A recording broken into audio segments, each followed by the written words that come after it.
Buongiorno, ho già fatto il check-in online. Vorrei solo imbarcare la valigia. Buongiorno. Certo. Mi mostra la carta d'imbarco e un documento, per favore. Sì, ecco il passaporto. La carta d'imbarco ce l'ho qui sul telefono. Perfetto, grazie. Vedo qui il volo per Londra. Ha solo questa valigia da mettere in stiva. Sì, solo questa. Quanti chili può pesare al massimo? Il limite è 23 kg. La metta pure qui sul nastro. Pesa 20 chili. Giusto, giusto, meno male. Ha anche un bagaglio a mano? Sì, ho solo questo zainetto. Lo posso portare in cabina? Certo, va sotto il sedile davanti a lei. Ora le attacco l'etichetta alla valigia e la faccio partire per la stiva. La ringrazio. Scusi, già che ci sono, sa a che ora devo essere al gate? L'imbarco inizia alle 10:30. Il gate è il numero 14. 10:30, gate 14. Perfetto. E per il metal detector dove devo andare? Dopo quel bar, sulla destra. Tenga la carta d'imbarco a portata di mano. Va bene, vado subito. Grazie ancora. Arrivederci. Si figuri. Buon viaggio.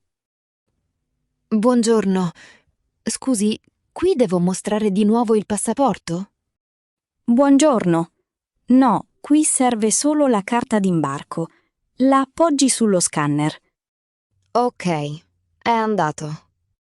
Se ha computer, tablet o liquidi dentro lo zaino, li tiri pure fuori e li metta nelle vaschette. Va bene, ho solo il computer. Devo togliere anche qualcosa che ho addosso? Sì, la cintura, per favore. Ah, senta, ho anche questa bottiglietta d'acqua mezza piena. La posso far passare? L'acqua purtroppo non può passare.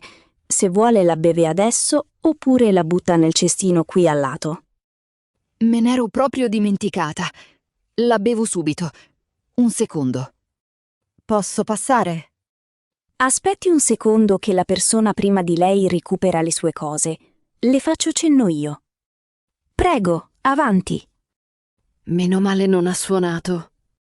Usi pure i tavolini in fondo per riprendere le cose, così non blocchiamo la fila. Ah, sì, certo, mi sposto subito. È suo questo zaino, vero? Sì, c'è qualcosa che non va? Mi può gentilmente aprire il beauty case che è in fondo? Sì, allora un attimo che lo prendo. Eccolo. Questo solvente per smalto supera i 100 millilitri e purtroppo devo ritirarglielo. Ah, caspita. Va bene, nessun problema. Lo ricomprerò. Ok, arrivederci. Scusi, per il gate 14. Allora, dopo aver passato il duty free, deve girare a destra. Lì troverà i cartelli con indicazioni più precise. Perfetto. Grazie. Arrivederci.